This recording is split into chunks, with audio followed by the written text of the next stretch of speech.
Human brain के बारे में चलो आगे चलते हैं। अब थोड़ी बात फीमेल ब्रेन के बारे में कर लेते हैं कि फीमेल ब्रेन कैसे काम करता है, औरतों का दिमाग कैसे काम करता है, लड़कियों का दिमाग कैसे काम करता है, कैसे सोचता है, कैसे फैसले लेता है और कैसे किसी चीज़ों को समझता है। तो फीमेल ब्रेन में क्या होता है, फीमेल ब्रेन मुकाबले मेल ब्रेन के एक तो छोटा होता है साइज में, और दूसरा इसमें कनेक्शन बहुत ज़्यादा होते हैं। मुकाबले मेल ब्रेन के फीमेल ब्रेन में ज़्यादा कनेक्शन होते हैं, ज़्यादा न्यूरॉन्स होते हैं और इसकी स्पीड थोड़ी ज़्यादा तेज़ होती है। मर्द का दिमाग साइज में बड़ा होता है, उसमें कनेक्शन भी औरतों के मुकाबले कम होते हैं और वो साइज में भी बड़ा होता है।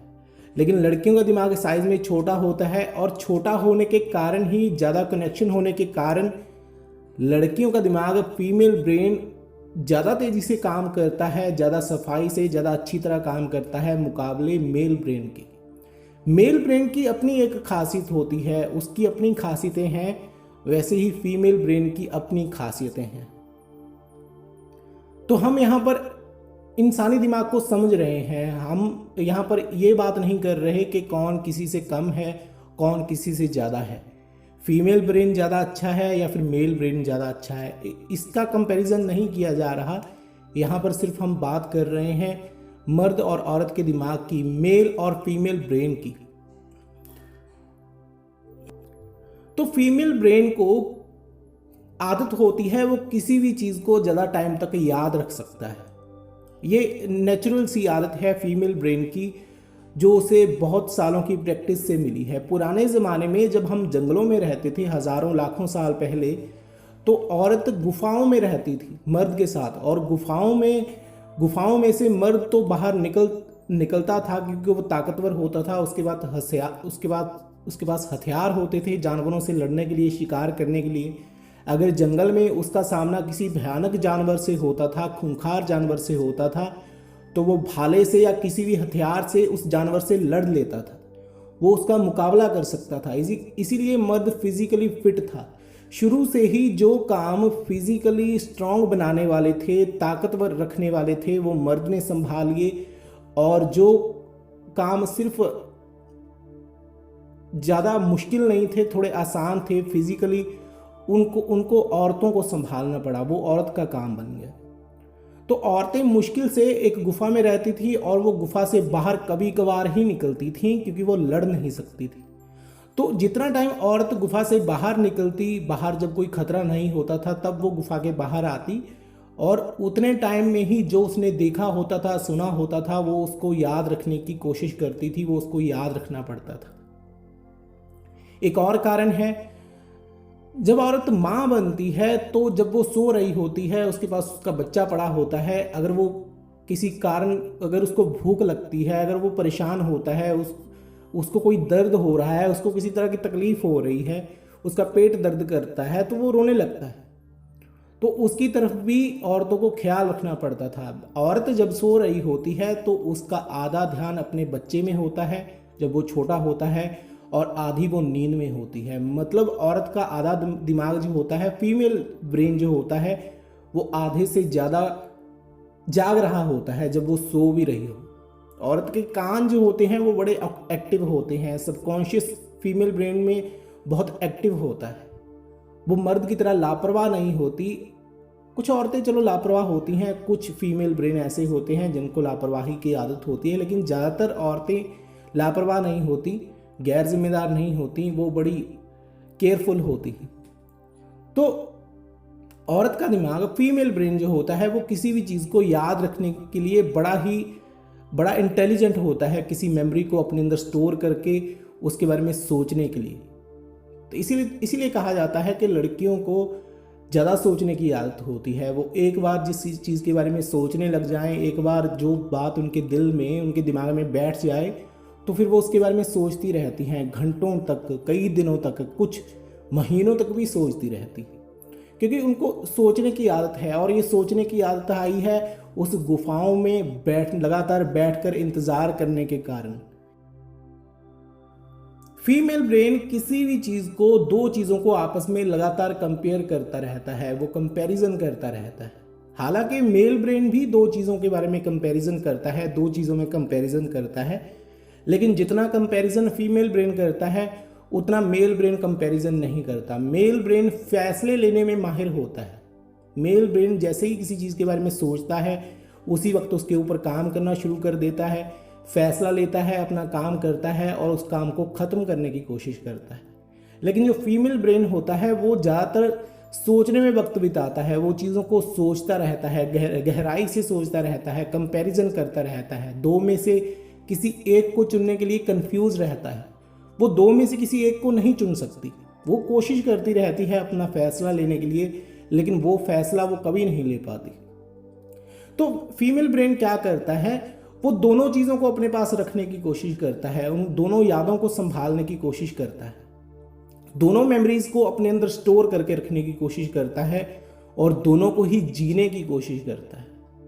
आपने कई जगहों पर सुना होगा, कई बार किसी कहानी में सुना होगा या फिर रियल लाइफ में भी देखा होगा कि एक औरत के दो लड़कों के साथ संबंध थे, या एक औरत या फिर एक लड़की, उसके दो बॉयफ्रेंड थे, वो दोनों के साथ ही कई साल तक रही लेकिन एक दूसरे को पता भी नहीं चला। तो क्यों नहीं पता चला? क्योंकि वो पता नहीं चलने दे रही। एक इंसान, फीमेल ब्रेन जो है वो दो तरह के ख्यालों के साथ जी रहा है, दो तरह की विचारधारा के साथ जी रहा है, उसको दोनों में मज़ा आ रहा है, तो वो लोगों को नहीं दिखा रहा, वो लोगों को नहीं दिखाएगा, वो अपने ही मज़े लेगा। तो फीमेल ब्रेन हर टाइम किसी ना किसी चीज़ में कंपैरिजन करता रहता है, कंपैरिजन करता रहता है, लेकिन वो दोनों में से किसी एक को नहीं चुन पाता, वो कंफ्यूज रहता है और इस कंफ्यूजन में ही उसकी ताकत है।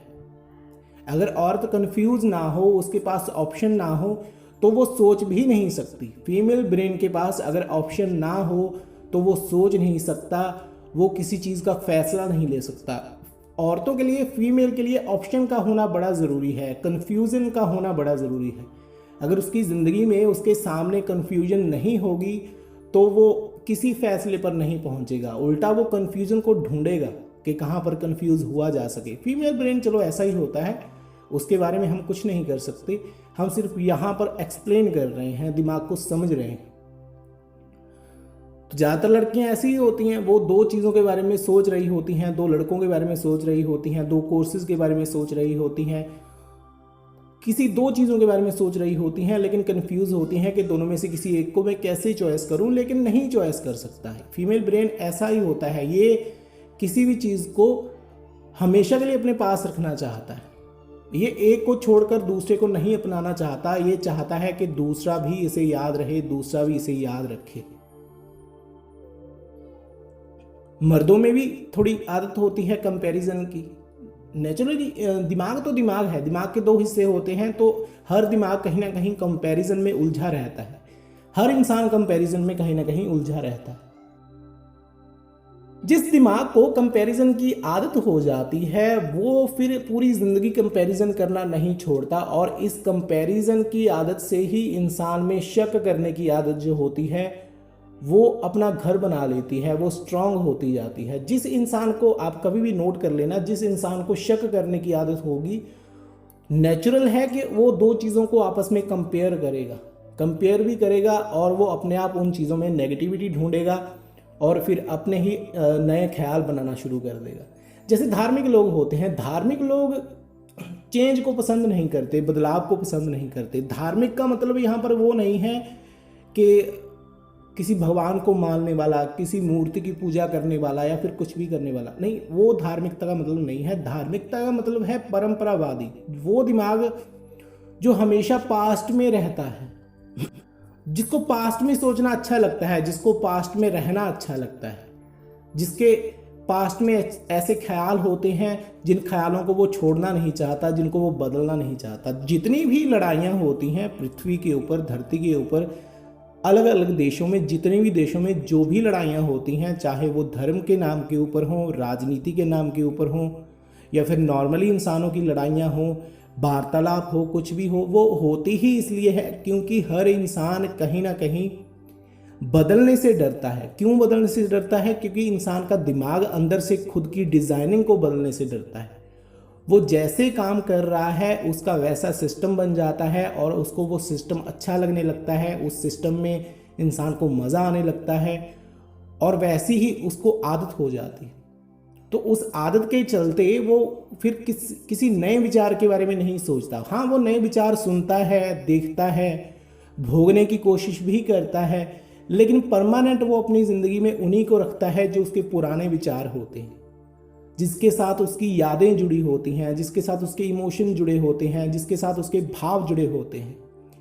आपने बच्चे देखे होंगे या फिर आप भी जब आप स्कूल में पढ़ते थे या कॉलेज में पढ़ते थे, जब इंसान अपनी कॉलेज लाइफ में आ जाता है तो वो अपनी स्कूल की लाइफ को बड़ा फिर मिस करता है।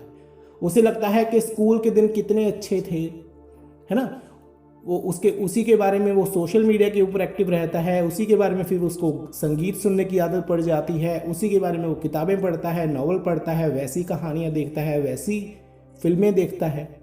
क्योंकि नेचुरली हर इंसान के दिमाग में, चाहे वो कोई भी हो, उसमें आदत होती है पास्ट को याद रखने की, पास्ट को अपने पकड़ कर रखने की, पास्ट को ना छोड़ने की जिद होती है। और ये जिद आती है विचारों की वजह से। आपके अंदर जो आपकी मेमोरी पावर है, जो लॉन्ग टर्म मेमोरी है, उसके कारण आती है। क्योंकि शॉर्ट टर्म मेमोरी जो है वो तो बनी ही इसलिए है ताकि थोड़े टाइम तक किसी चीज़ को याद रखा जाए, उसके ऊपर काम किया जाए, फिर उसको भुला दिया जाए। जैसे कि पिछले किसी लेक्चर में हमने डोपामिन के बारे में बात की थी। मैंने आपको बताया था कि डोपामिन एक ऐसा केमिकल है, एक ऐसा हार्मोन है जो बड़ा ही कम मात्रा में रिलीज होता है, फिर चाहे वो मेल ब्रेन हो या फीमेल ब्रेन हो। फीमेल ब्रेन में ज़्यादा कम मात्रा में पैदा होता है डोपामिन। इसीलिए लड़कियों को हंसना बड़ा पसंद होता है, खुश रहना बड़ा पसंद होता है। उनको अच्छा लगता है कि कोई उनको हंसाए, कोई उनके साथ कॉमेडी भरी बातें करे, कोई उनका मूड डाइवर्ट करने में सहायक हो।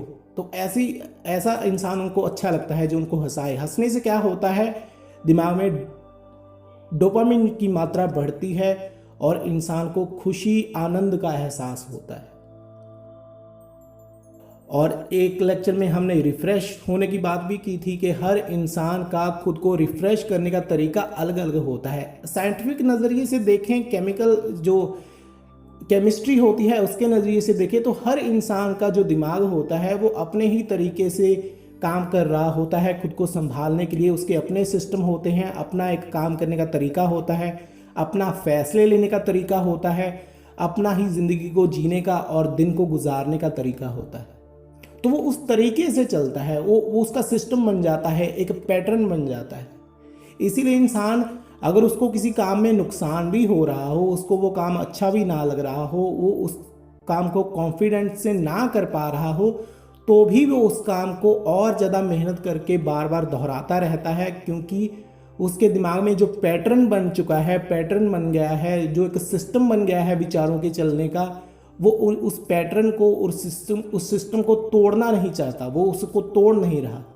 जैसे आपने कई बॉलीवुड एक्टर देखे होंगे, सुने होंगे, उनकी इंटरव्यू सुने होंगे, या एक्ट्रेस होती हैं जो बॉलीवुड की या हॉलीवुड की, चाहे फिल्म इंडस्ट्री है, चाहे उसमें कोई भी हो, एक्टर हो, एक्ट्रेस हो, तो अक्सर वो एक बात कह रहे होते हैं कि मेरी एक इमेज बन गई है, अब मेरी चॉकलेट बॉय की इमेज बन गई है, अब मेरी एक रोमांटिक गर्ल की जो है इमेज बन गई है, अब मेरी इमेज एक स्ट्रॉन्ग गर्ल की बन गई है, अब एक समझदार इंसान की मेरी इमेज बन गई है। तो वो ऐसी बातें कह रहे होते हैं। इमेज किसके दिमाग में बनी होती है? जो उनको देखने वाले हैं। अब देखने वाले के दिमाग में जो एक इमेज बन चुकी है, वो इस इमेज को छोड़ना नहीं चाहता। जिसके साथ उसका इमोशन जुड़ गया है, वो उस इमोशन को छोड़ना नहीं चाहता, क्योंकि वो दिमाग किसी चीज़ को डिलीट नहीं करता है अपने अंदर से, वो उस चीज़ को संभाल कर रखता है, यादों को संभाल कर रखता है। और इस संभालने के कारण ही क्या होता है कि इंसान किसी चीज़ को ज़्यादा लंबे टाइम तक याद रखता है, या फिर याद उसको रहती हैं, या फिर उन चीज़ों को वो छोड़ने की कोशिश नहीं करता। तो जब कोई ऐसा इंसान आ जाता है, कोई नया विचार आ जाता है, नया आइडिया आ जाता है जो पहले से ज़्यादा स्ट्रांग हो, ज़्यादा अच्छा हो, ज़्यादा साफ़ सुथरा हो, ज़्यादा बेहतर हो, ज़्यादा जटिल हो, स्ट्रांग हो, उसमें क्वालिटी अच्छी हो, या फिर कुछ भी, तो थोड़े टाइम के लिए वो इंसान उस चीज़ को अपनाता है, उस विचार को अपनाता है। लेकिन थोड़े टाइम के लिए उसके जो सबकॉन्शियस में जो विचार होते हैं, पुराने विचार, वो भारी पड़ने लगते हैं। जो पहला पैटर्न है वो भारी पड़ने लगता है और वो नए आए पैटर्न को मिटा देता है, मिटाने की कोशिश करता है। इसीलिए जब जो लड़ाइयाँ होती हैं, जो युद्ध होते हैं, कुछ भी जो हुआ था या होता है, वो होता है इसलिए है ताकि क्योंकि इंसान खुद को चेंज नहीं करना चाहता। एक वो होता है जो चेंज करने के लिए आता है और दूसरा वो होता है जिसको चेंज होना होता है। दोनों ही बदलने के लिए तैयार नहीं होते, दोनों ही दूसरे के आइडिया को अपनाने के लिए तैयार नहीं होते। और जब उनमें ये आइडिया ना अपनाने की जिद बढ़ती रहती है, बढ़ती रहती है, बढ़ती रहती है, तो जो नौबत आ जाती है वो युद्ध की आ जाती है, लड़ाई की आ जाती है। तो इसीलिए दो दिमाग आपस में बहस करते हैं, लड़ते हैं। पुराने ज़माने में देखो लड़ने का भी तरीका होता है। जो एक फौजी होता है वो कैसे लड़ेगा, वो हथियार से लड़ेगा, बंदूकों से लड़ेगा, पिस्टल से लड़ेगा, या फिर कैसे भी फाइट करके लड़ेगा। कुछ लोग बातों से लड़ लेते हैं, जैसे पॉलिटिक्स है, राजनीति में बातों से सारी जंग होती है। हालांकि गुंडागर्दी भी चलो होती है, लेकिन ज़्यादातर जो होती है बातों की जंग होती है। जो पुराने ज़माने में जो ब्राह्मण होते थे वो शास्त्रार्थ करते थे, वो अपने आप को बेहतर दिखाने के लिए वो नॉलेज से लड़ते थे, वो ज्ञान का इस्तेमाल करते थे लड़ने के लिए। एक शब्दी जंग होती थी दो ब्राह्मणों के बीच में, जिसको ज़्यादा ज्ञान होता था, ज़्यादा जो गहराई में सोच पाता था, जिसको ज़्यादा जिसके विचार गहरे होते थे, सनातन होते थे या कुछ भी, तो वो फिर जीत जाता था। तो लड़ने का भी हर दिमाग का अपना एक तरीका होता है। हर जगह सिर्फ एक ही तरीके से नहीं लड़ा जाता। कुछ लोग फिजिकली लड़ते हैं, कुछ लोग मेंटली लड़ते हैं, कुछ लोग शरीर से लड़ते हैं, कुछ लोग दिमाग से लड़ते हैं, कुछ लोग किसी को इग्नोर करके लड़ते हैं, मतलब उसका आइडिया वो उनको स्वीकार नहीं होता, कुछ किसी को परेशान करके उससे जीतते हैं, उसको हराते हैं। तो हर दिमाग का अपना एक तरीका होता है खुद के विचारों को बचाने का। लगभग सारी जिंदगी आपका भी दिमाग जो होता है वो इसी काम में लगा रहता है। जैसे ही आप मैच्योर होते हैं तो पूरी जिंदगी दिमाग यही काम करता रहता है, ज़्यादातर लोगों का पुराने विचारों को संभाल कर रखने का काम। हालांकि कुछ दिमाग ऐसे होते हैं जो नया सोचने में यकीन रखते हैं, कुछ नया करने में यकीन रखते हैं, लेकिन ये तो तय है कि वो भी कहीं ना कहीं अपनी पुरानी यादाश्त से जुड़े रहते हैं, पुराने पैटर्न से जुड़े रहते हैं, और उसी को वो दोबारा क्या करते रहते हैं, रिसाइकिल करते रहते हैं, घुमाते रहते हैं, उसी को अपनी ज़िंदगी में बार बार जीते रहते हैं। जैसे कुछ लोगों को प्यार हो जाता है, किसी को किसी के चेहरे से प्यार होता है, किसी को किसी की बातों से प्यार होता है, किसी को किसी की खूबसूरती से प्यार होता है, किसी को किसी के विचारों से प्यार हो जाता है, किसी को किसी के कपड़ों से प्यार हो जाता है, किसी को किसी के चलने के तरीके से, बोलने के तरीके से, देखने के तरीके से। तो हर दिमाग के पास प्यार को ढूंढने की भी अपनी ही वजह होती है। प्यार एक इमोशन है, तो उस इमोशन को ढूंढने की अपनी एक वजह होती है, और उस वजह को वो पूरी ज़िंदगी निभाने में लगा रहता है, उस वजह को सही करने में लगा रहता है। जैसे आपने कुछ लड़के देखे होंगे या लड़कियां देखी होंगी, वो एक ही इंसान के पीछे रोते रहते हैं, उसको याद करते रहते हैं, उसकी याद में कहानियाँ सुनते हैं, उसकी याद में रोते हैं, उसकी याद में संगीत सुनते हैं, सैड सॉन्ग सुनते हैं, या फिर जैसी उन्होंने यादें भोगी होती हैं उस टाइम उन्होंने जो देखा था, जो सुना था, उसको रिपीट करते रहते हैं। वैसे गानों को, वैसी मूवीज़ को रिपीट करते रहते हैं जो उन्होंने अपने पार्टनर के साथ देखी होती हैं, शेयर की होती हैं। तो ये क्या होता है, ये ओल्ड एक्सपीरियंस होता है। ओल्ड एक्सपीरियंस जो है वो दिमाग के लिए बड़ा आसान होता है, उसमें जीना बड़ा आसान होता है, क्योंकि वो उस चीज़ को पहले कर चुका है, उसके लिए वो बड़ी आसान है, और वो उसके अंदर है, उसकी यादाश्त में है, उसकी मेमोरी में है। तो मेमोरी में है इसलिए उसको याद रखना भी आसान है, उसको रिपीट करना भी आसान है, कुछ नया नहीं करना पड़ता, दिमाग को कोई नए सेल नहीं बनाने पड़ते, उसको कोई नया फैसला नहीं लेना पड़ता। तो दिमाग इसी चीज़ को चुनता है, उसको डर नहीं लगता। पुरानी यादों में से जो सबसे अच्छी चीज़ होती है, एक्सपीरियंस में जो सबसे अच्छी चीज़ होती है, उसको दोहराते हुए दिमाग को डर नहीं लगता, क्योंकि वही एक चीज़ होती है जिसमें वो अपने सारे डरों का सामना कर चुका होता है, और जब वो सारे डर का सामना कर चुका होता है तभी एक्सपीरियंस नाम की चीज़ दिमाग में आती है, उसका जन्म होता है। उस जो एक्सपीरियंस आपने किया है वो आपके दिमाग में जगह बना पाता है। तो कंपैरिजन की जैसे हमने बात की कि कंपैरिजन तो है, कंपैरिजन लगातार चल ही रहा है, 24 घंटे हर टाइम हर पल आपके दिमाग के सामने कंपैरिजन चल रहा है। लेकिन ये आपके ऊपर है कि आप कंपैरिजन को छोड़ते हो या उसमें से एक को चुनते हो, आप कौन सा फैसला लेते हो। जैसे इंडिया है, इंडिया में लोग बदलाव की बातें तो बहुत करते हैं। इंडिया में जितनी बातें इंडिया में भारत में बदलाव की होती हैं और किसी देश में नहीं होती, लेकिन यहीं पर जो लोग हैं वो बदलना नहीं चाहते। वो सिर्फ दूसरों को बदलना चाहते हैं लेकिन खुद नहीं बदलना चाहते, क्योंकि यहाँ की जो दिमाग की डिज़ाइनिंग है, मैनिपुलेशन है, जो शिक्षा है, जो ज्ञान है, जो ओल्ड जनरेशन है वो एक अलग तरीके की है। उनका माइंड सेटअप एक अलग तरीके का है, उनके दिमाग का पैटर्न, सोचने का तरीका अलग तरह का है। और वेस्टर्न कंट्रीज़ में क्या होता है, वेस्टर्न कंट्रीज़ में बहुत कम लोग बदलाव की बातें करते हैं, क्योंकि वेस्टर्न कंट्रीज़ में हर टाइम लगातार कुछ ना कुछ बदलता रहता है। टेक्नोलॉजी के दम पर, साइंस के दम पर, नई शिक्षा के दम पर। साइंस क्या काम करती है, टेक्नोलॉजी क्या काम करती है। टेक्नोलॉजी हर रोज़ इंसान को बदल रही है, हर रोज़ इंसान के कामों को बदल रही है, काम करने के तरीकों को बदल रही है। एक जो शब्द संचार होता है, नई डिक्शनरी जो होती है, उसको जन्म देती है, उसको पैदा करती है। तो जो साइंस है, वेस्टर्न कंट्रीज़ है, वहाँ पर लगातार ज्ञान का प्रसार होता रहता है, नई चीज़ें आती रहती हैं और उनके नाम आते रहते हैं। लेकिन भारत में क्या होता है, इंडिया में क्या होता है, ज़्यादातर चीज़ें दोहराई जाती हैं। नया कुछ नहीं होता, सिर्फ दोहराया जाता है, उसको नए नए तरीक़ों से रिपीट किया जाता है, एक्सप्लेन किया जाता है, सिखाया जाता है। वैसे ही यही चीज़ें, वही चीज़ें यहाँ पर लोग अपनी आम जिंदगी में दोहराते हैं। मतलब वो बदलाव को पसंद नहीं करते, बदलाव की सिर्फ बातें पसंद करते हैं, लेकिन जब बदलाव आ रहा होता है तो उनको बड़ा मुश्किल लगता है अपने दिमाग में जो विचार होते हैं उनको बदलने की कोशिश करना। क्योंकि जिस दिमाग को शिक्षा जैसी मिलती है वैसे ही उसके फल होते हैं, वैसे ही वो रिजल्ट देता है। अगर आपके दिमाग के पास बदलने की शिक्षा है तो ये बदलेगा, बदलाव को स्वीकार करेगा, नई चीज़ों को अपने अंदर डिज़ाइन करेगा, नई चीज़ों को बनाएगा, उनको काटने की कोशिश नहीं करेगा। लेकिन अगर आपकी शिक्षा वैसी है, दोहराववादी है, ओल्ड थिंकर हो आप, तो आपका दिमाग वैसे काम करेगा। तो वही चीज़ें दिमाग को संभालने की आदत पड़ जाती है। तो इस आदत को बदलने की कोशिश नहीं करनी है। अगर तुम इस आदत को बदलने की कोशिश करोगे या फिर इस आदत को छोड़ने की कोशिश करोगे तो ये आदत छोड़ी नहीं जाती। आप इस आदत को सिर्फ सुधार सकते हो, एक तरीके से इसका इस्तेमाल कर सकते हो। और आदत नाम का जो शब्द है वो वहीं से आया है, यहीं से आया है, क्योंकि दिमाग हर टाइम कंपैरिजन करता रहता है दो चीज़ों में, लेकिन वो चुनता वही है जिसके साथ वो ज़्यादा सेफ हो, जिसका एक्सपीरियंस वो पहले ही थोड़ा बहुत कर चुका है।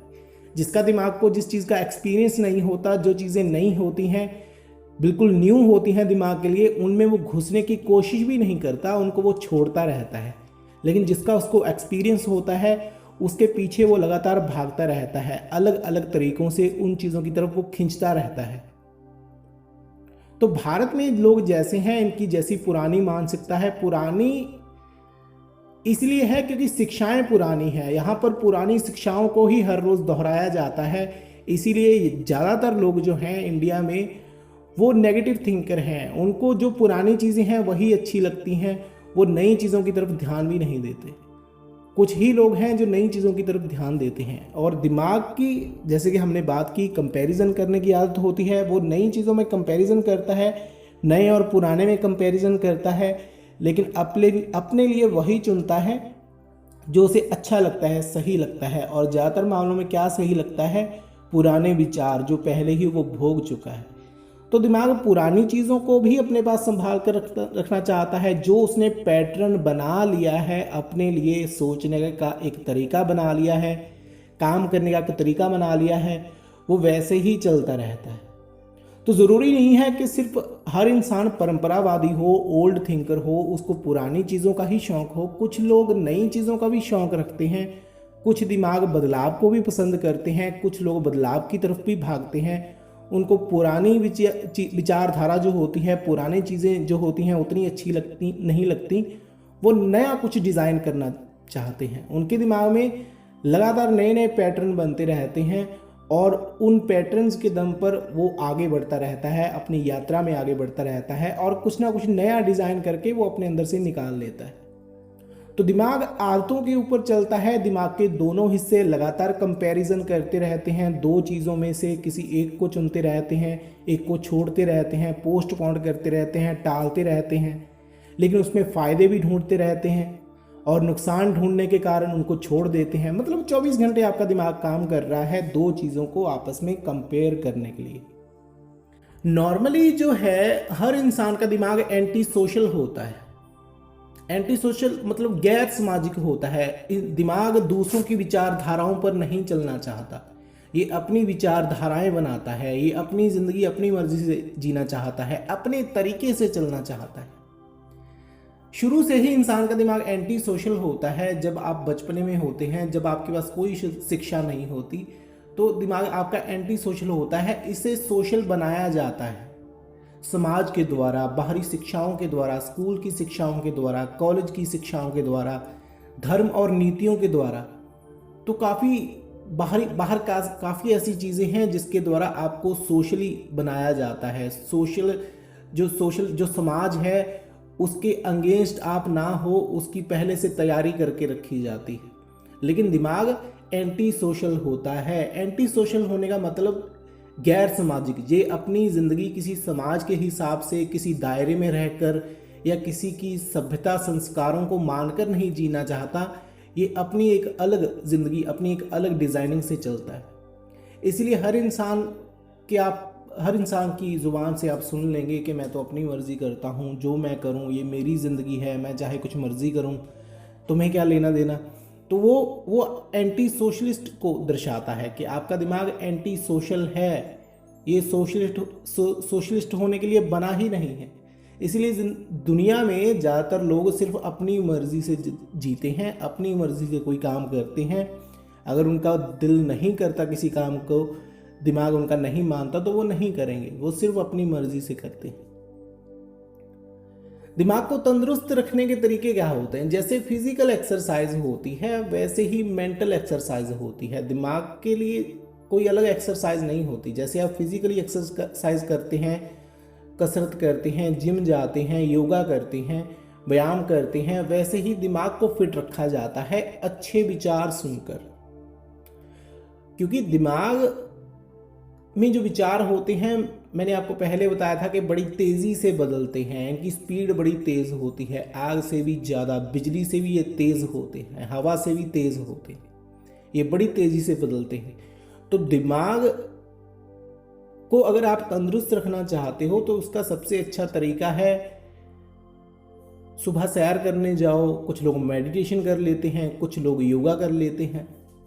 योगा इसलिए किया जाता है, योगा दिमाग को इसलिए तंदुरुस्त रखता है क्योंकि जब आप योगा करते हैं, दिमाग के लिए एक्सरसाइज करते हैं, बहुत सारी हवा को अपने नाक के जरिए अपने अंदर फेफड़ों में लेकर जाते हैं, तो हवा में जो ऑक्सीजन होती है, ऑक्सीजन में जो गर्मी होती है, जो आग होती है, वो आपके दिमाग को नए विचार पैदा करने के लिए प्रेरित करती है, शक्ति देती है, ताकत देती है। ऑक्सीजन ही एक ऐसी चीज़ है जिसके दम पर दिमाग जिंदा रहता है। अगर आपके शरीर में ऑक्सीजन की कमी है तो आपको सुस्ती आने लगती है। अगर आपके शरीर में ऑक्सीजन का लेवल सही है तो आपका दिमाग भी सही चलेगा और आपको विचार भी सही तरीके से आएंगे, ज़्यादा सुस्ती नहीं आएगी। तो इसीलिए योगा का बहुत ज़्यादा वर्चस्व है। भारत में लोग योगा को समझते हैं। भारत में ही नहीं, दुनिया के हर देश में योगा को अच्छा समझा जाता है। लोग योगा करते हैं, मेडिटेशन करते हैं। मेडिटेशन अगर आप करते हैं तो मेडिटेशन आपको हल्की फुल्की ही करनी चाहिए। मेडिटेशन की ज़्यादा गहराइयों में नहीं जाना चाहिए। अगर आप मेडिटेशन की बहुत ज़्यादा गहराइयों में चले जाते हैं, आपको पता नहीं है कि मेडिटेशन के फ़ायदों के साथ साथ इसके नुकसान भी हैं, तो फिर आप भटक जाएंगे। अगर आपको मेडिटेशन के नुकसान नहीं पता, सिर्फ फ़ायदे पता हैं, तो मेडिटेशन मत कीजिए। अगर आप अपने दम पर मेडिटेशन करना चाहते हैं तो हल्की फुल्की मेडिटेशन कीजिए, जो नॉर्मली आपको यूट्यूब पर सिखाई जाती है, जो किताबों में थोड़ी बहुत सिखाई जाती है, वो मेडिटेशन आप कर सकते हो। लेकिन मेडिटेशन की गहराइयों में तभी जाओ अगर आपके पास कोई अच्छा ट्रेनर है, अच्छा गुरु है, आपको सिखाने वाला कोई है। अदरवाइज़ बिल्कुल जाने की ज़रूरत नहीं है, क्योंकि मेडिटेशन के अगर फ़ायदे हैं तो ये इसके खतरे भी हैं। मेडिटेशन असल में दिमाग में कैसे काम करती है, चलो इसके बारे में मैं थोड़ा आपको बता देता हूँ।